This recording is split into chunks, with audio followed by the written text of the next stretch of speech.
Hi, this is Andrew Malakoff. I'm the Executive Director of North Shore Child and Family Guidance Center, and this is Guidance Center Perspectives on Pandemic 2020. And I'm here today with my Guidance Center colleague, Regina Barros, and also with a special guest, Dr. Paul Liu. Dr. Liu was trained as a cancer surgeon, practicing 25 years and performing more than 6,000 surgeries. In the late fall of 2019, he returned to New York from Indiana, where he started a robotics surgery program.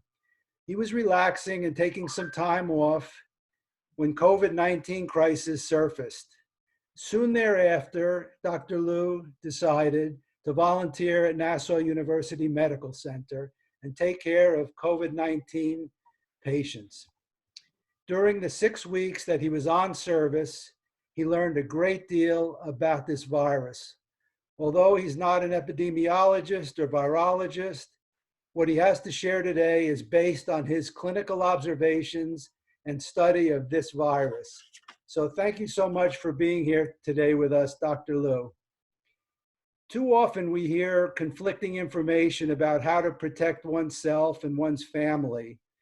Do you have any advice to parents of infants, toddlers, and teenagers in educating them about how to protect their families and themselves? First of all, Andrew, thank you for having me, and thank you for all the wonderful things that you're doing and services that your organization is providing to the community.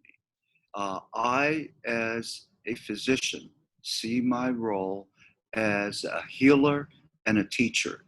So I always begin my explanations by attempting to educate the public or the patients about a particular disease or a situation. In this instance, our enemy is a virus known as COVID-19.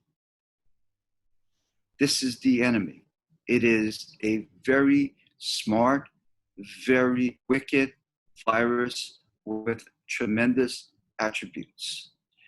Without getting into deep science, I would like to take a moment and explain to the community why this particular virus is so bad. It always begins with genetics, genes. We as humans have a lot of genes that determine eye color, skin color, body shape, height, intelligence, and other things. Viruses are no different. The only difference is that COVID-19 has a tremendous amount of genetic material. Scientists have measured COVID-19's amount of genetic material and have found that COVID-19 has approximately over 30,000 kilobases versus an influenza virus that has only about 13,000 kilobases. So you already see a difference in the amount of genetic material between COVID-19 and influenza. What I like to always do is use analogies. For instance, COVID-19 has 30,000 kilobases. Let's say that they are 30,000 bricks, while the influenza virus only has about 13,000 bricks. With 30,000 bricks, you can build a much bigger home, a more robust home with many different amenities, all sorts of bells and whistles, and perhaps even a very, very tall wall around the perimeter of the property in order to protect against invasion or people accessing entry into your home. COVID-19 has a lot of genetic material, and within that genetic material, it has the ability to build things that can protect itself and also cause injury at the same time. So at this point, now that we understand who the enemy is and the enemy has gotten our attention, then we need to move a little forward and try to understand, okay, this is a formidable opponent. How does infection take place? Understanding that is vital to developing protection strategies. Number one, the virus is transmitted from one human to the other primarily through salivary and respiratory droplets. That is a very frequent mode of infection from one individual to the other. Secondly, this virus somehow likes to linger around on surfaces such as tabletops, doorknobs, handles, elevator buttons, and it just doesn't hang around for a little while. Many viruses can only survive minutes when exposed to dry air. COVID-19, on the other hand, can actually survive for hours, and there's some reports that perhaps it can survive even for days. So it is imperative to wipe surfaces and understand that the surface itself, although invisible, it may contain the COVID-19 virus. So let me just summarize. Through salivary and respiratory droplets and by contact to surfaces. Those are the two major routes of how individuals can become exposed.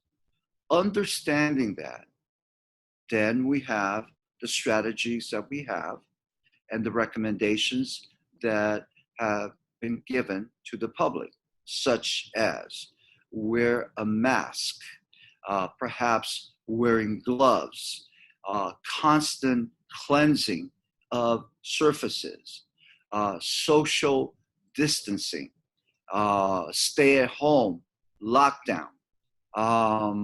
So let us take a moment and focus each one of those components in a little bit more detail. Masks. Not all masks are the same. I'm sure everyone know or should know by now that there is more than one kind of mask. There are masks that can be made at home. There are surgical masks. They're usually blue, the blue ones. And then there is the N95 mask. The N95 mask is very different than the surgical mask. The surgical mask is worn out of respect and for protection of others because your secretions will be trapped inside the mask and you will not be spewing, if you're infected, God forbid, the virus into the air or to other individuals. N95, on the other hand, prevents incoming danger. It's designed to actually block entry of small viral particles. That is why most physicians in emergency rooms wear an N95 with a face shield because by definition, they have to be very close in order to assess the patient. And if the patient should cough, or if the patient somehow is speaking with difficulty, and there is spitting of saliva while the patient is speaking, that puts the healthcare provider, the physician, in a great deal of danger. So, physicians, healthcare providers wear N95 with a face shield. The general public, when they go outside at this point, if they adhere to the rule of wearing a face mask universally, that will help a great deal. Number one, you are respecting everyone, you're respecting others. Number two, in order to defeat this particular threat, many people have said we all have to be in it, we all have to participate. Because let's say, for example, that I am infected and I am infectious and I am out there in public, but I have a face mask on. And if I should speak or cough, okay, that virus theoretically should be trapped within my mask and not expose you to any danger. The social distancing, the 6 feet, is really for individuals that are unmasked, and while they're speaking, they can actually propel these droplets as far as 6 feet and perhaps longer than 6 feet. And there's also the issue of the virus hanging out in the air, aerosolizing of the viral particle. So wearing a mask is really your first line of defense when you're outside. Can I just, Second, before yeah, you get on to number two, I just want to say that I think that's so important that you emphasize that over the last few weeks, just walking outside, especially when the weather is becoming, really beautiful and warm out. I see so many people walking around without masks, without keeping social distance. And I just wondered if Regina could jump in just for a minute before we go to your second point. And, what do you find, from a mental health perspective? We work with so many, teenagers and young kids. And what are you hearing or seeing from them in terms of their willingness to adhere to what Dr. Liu is so, is highlighting it's such a critical factor in terms of, protecting oneself. Right. So for the immediate, when we had the shelter at home and our families have gone in, and many of our families themselves, there's been people that have been ill in their families, so they were exposed. We have many families that already have been ill and they have been exposed, and they think that, oh, this happened and now I'm okay, and maybe I don't need to wear a mask. The teenagers don't really want to wear masks, and they're kind of been holding their breath, like, okay, soon as this is over, which they thought was about now, May 15th, Yeah. we're going to go out. And we're getting in, our clients are saying, oh, we want to go. We don't want to be home anymore. We want to go out and get the mask. So I would say that's why we thought it was so important today to have this conversation, because I think if families can really hear that this is, we're all in this together, and that mask, we're protecting each other. We are protecting each other. So the mental health complement to the physical health guidelines is it's not only about children's anxiety and families' worries and the losses they've experienced being out of school. It's about physical safety and about working with parents and families to make sure that their thoughts about being invulnerable or nothing's going to happen to me don't just disappear because the weather is nice outside. So that's a really important aspect. And so I want to go back to Dr. Liu to get to his second point. Well, clearly, wearing a mask is a very uncomfortable and unnatural situation.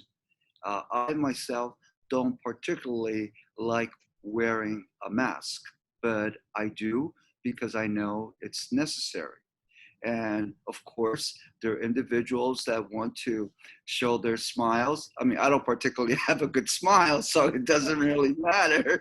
Uh, but of You look like you course, have a good smile to me, Dr. Liu, thank you. especially Um, your eyes.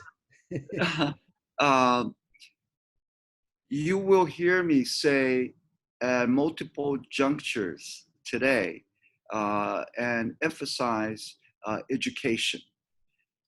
Education, in my opinion, leads to awareness, and awareness perhaps will enhance chance of adherence to recommendations.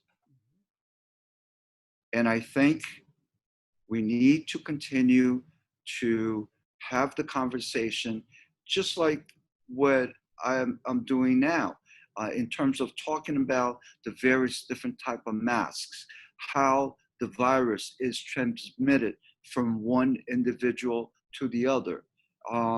Conversations such as certain ethnicity will never catch it, or a certain age group will never catch it. I am immune, or if I catch it, I'm going to be fine. Uh, those are all, in my opinion, exaggerated, unfounded claims that really put people in harm's way for unnecessary reason. It is not, I am Magical not an, thinking. It's like I am magical not thinking. an, yeah, I am not an alarmist. I have studied the virus, and just as I open by talking about the virus itself, the vast amount of genetic material, how it can actually, through all the changes, make it so highly infectious, make it so highly lethal. These are all attributes that are direct results of all the genetic material that is contained within each viral particle. So we should really respect the enemy that we are dealing with instead of taking it lightly, because there And will be very bad consequences if we take the situation lightly. So secondly, in terms of protecting yourself, mask is number one. Mask, mask, mask, right? Secondly, of course, if you are aware that viral particles can, or virus can linger on surfaces for a long time, and especially at risk places are common places such as elevator buttons, doorknobs, things where multiple individuals will touch it. Wearing gloves is an additional layer of minimizing your risk of exposure. And of course, if you need to go to work, the immediate area around you, you should take the time to clean it and clean it frequently. And the same applies when you are at home. Let's say there's a family of six, and a mother, a father, and four children. Within that home, a conversation needs to take place that each one of us will accept responsibility, will accept responsibility of at least cleaning our space, if not other individuals' spaces. This way, we are helping each other and we're working as a unit. Again, it's a state of mind. It's education about how the virus is transmitted and how collective effort can actually strengthen the ability to defeat the virus and to actually minimize further infection. that also, Dr. Lou, it also plays into the need from, again, a mental health perspective to deal with the loss of control and the loss of structure. And then how do we pick up on that in some way? And so I think what you're describing is a way for a family to say, okay, look, we have to work together, and these are the things that we need to do, not only to protect ourselves, but to protect everybody out there. And for, again, for teenagers, some might say that teenagers are, kind of self-centered, but I think this is a good way of, developing some empathy and some understanding about how much damage you can do to another person if you don't adhere to these. Would you agree to that, Regina? Yes, and the it's interesting because we work with especially I work with Latino families. They're big families, and some of them share houses. So you have a multiple homes being shared. And I've been hearing in the last week, oh yeah, my grandma had it. We're all okay now. My grandma had it. We're good. Maybe I got sick. Someone got fever, but we're fine now. We'll be okay. And I'm like, we don't know that. We still have to protect ourselves. So I try to do the education piece with them. So what would you recommend to the families that that they're living together and they feel like, okay, yeah, we were worried, but we got ill and we're okay now? That particular scenario raises a number of issues.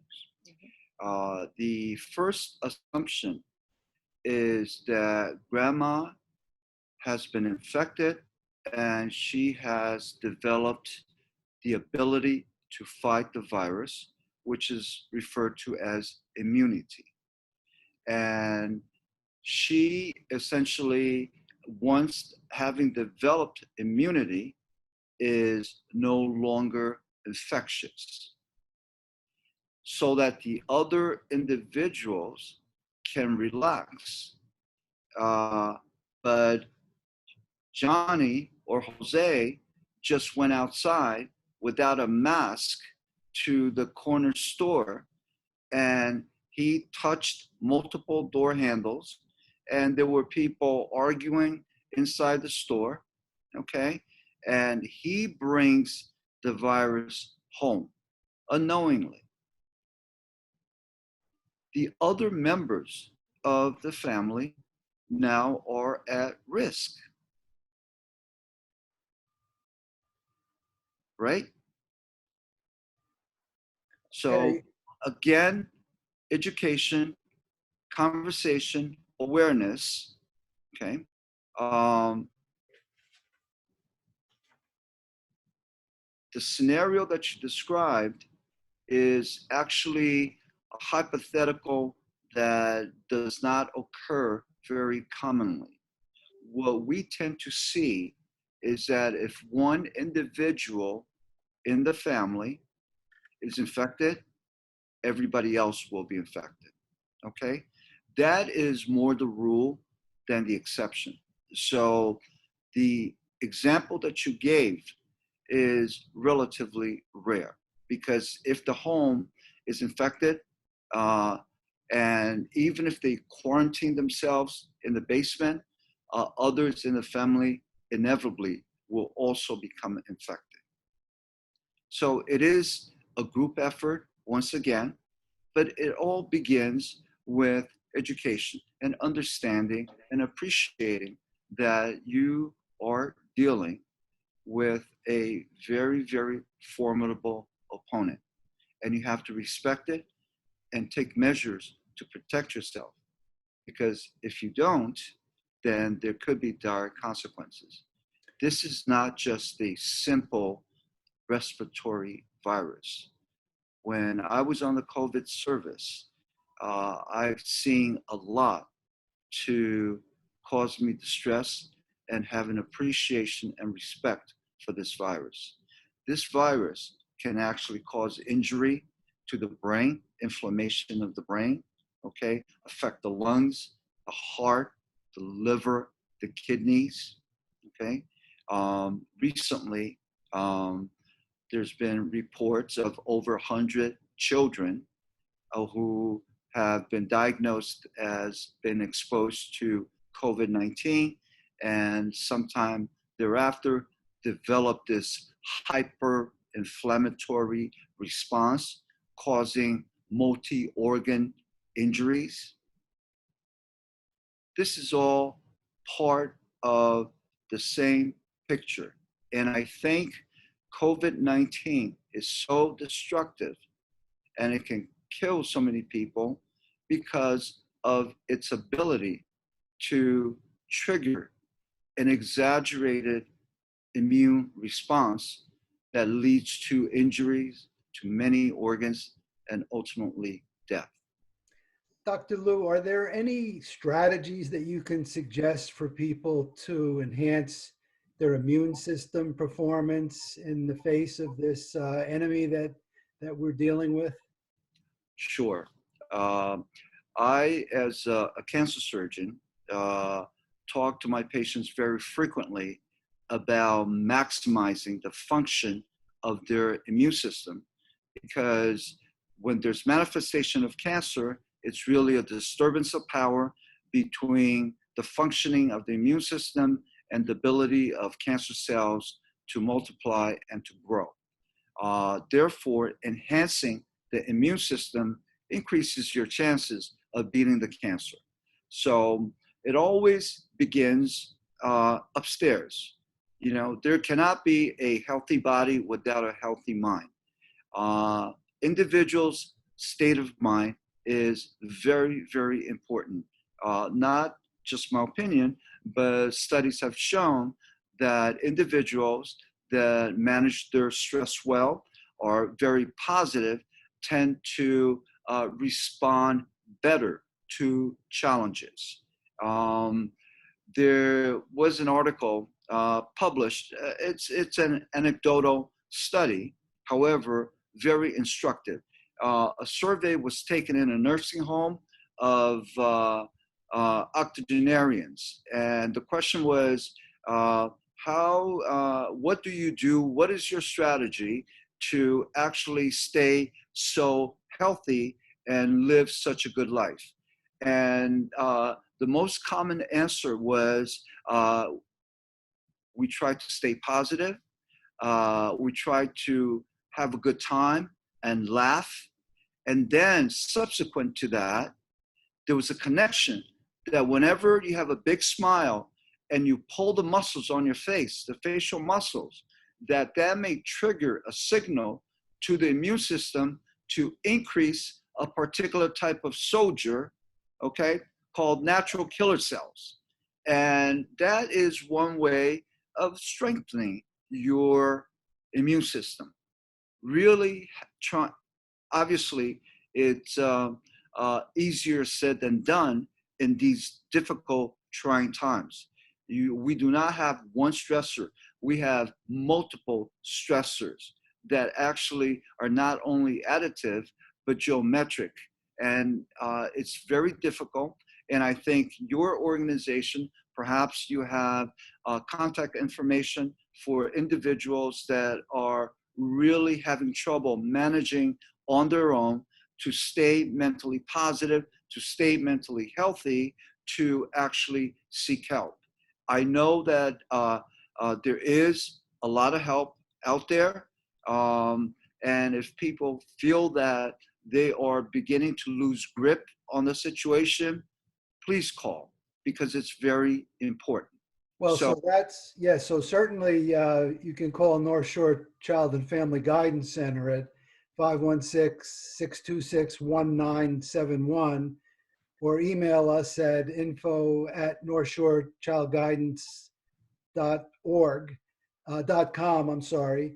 And Regina, you know, speaking of the stress that families come in with and the benefits of being able to manage that stress and to laugh and have a good time, what are some of the things that that you're seeing at the Guidance Center?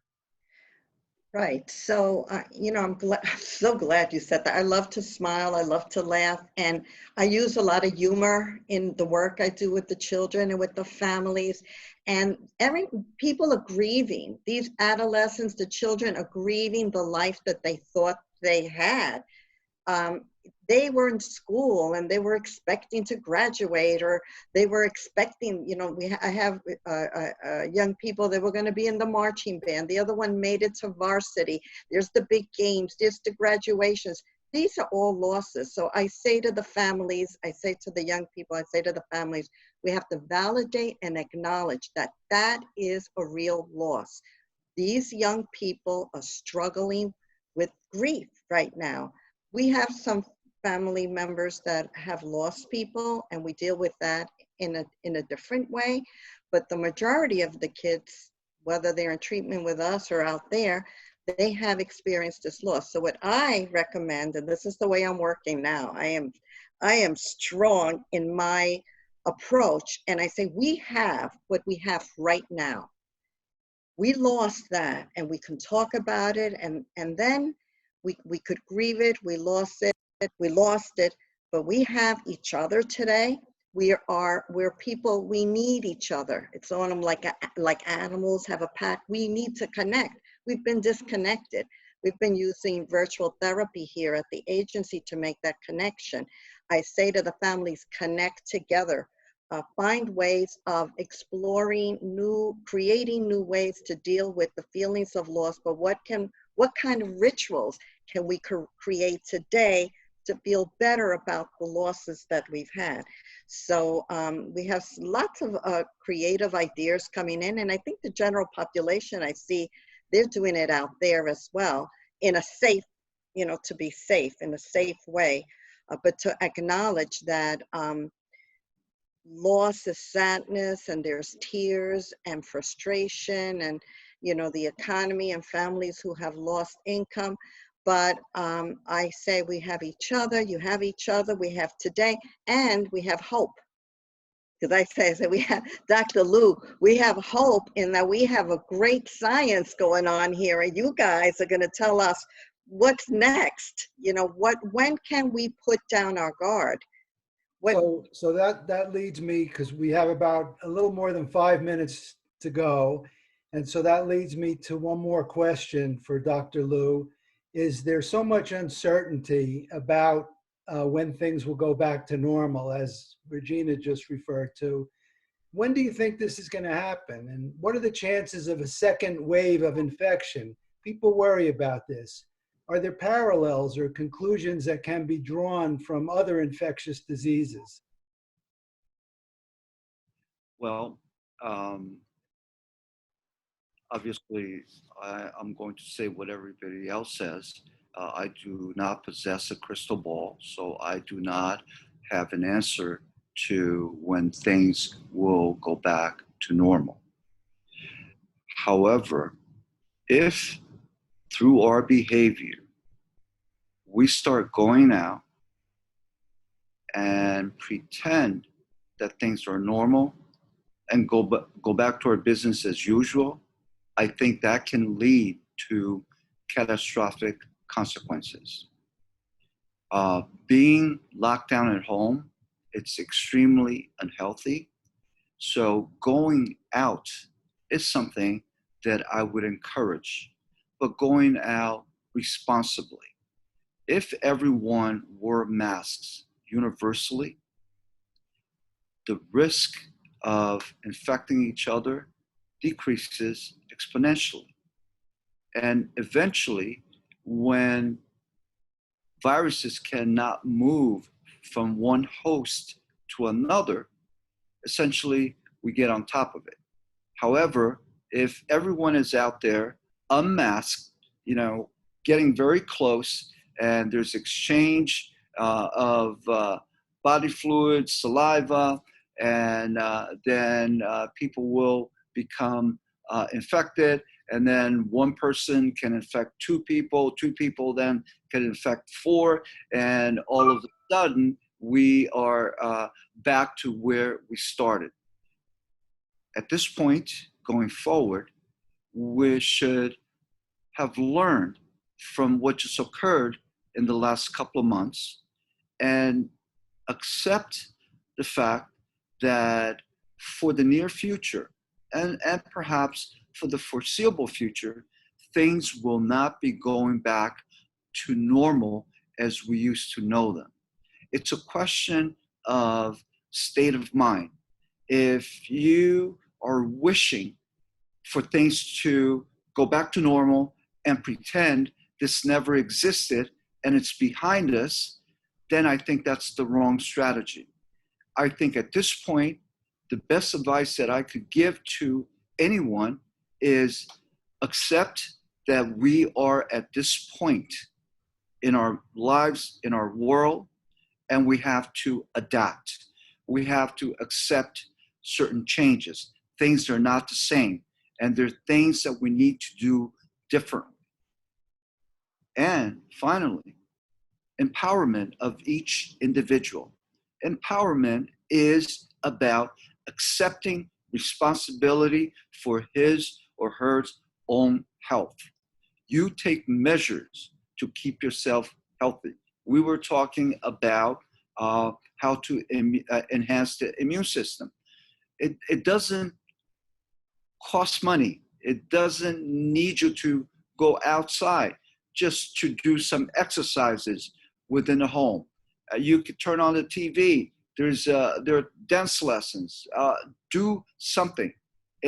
You may not be in a state of mind to do it, but force yourself.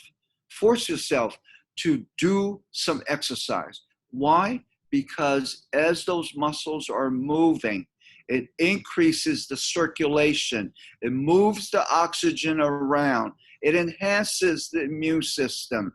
It ultimately increases your protection against foreign invasion, foreign attack, and you stand at a much better chance of coming out alive at the other end. Okay, well, Diet is another thing. right. There's healthy diet and unhealthy diet. There's a lot of healthy diet, but I want to focus on the unhealthy. Soda, chips, fried food, processed food, canned food. Okay, those are all very, very bad for your immune system.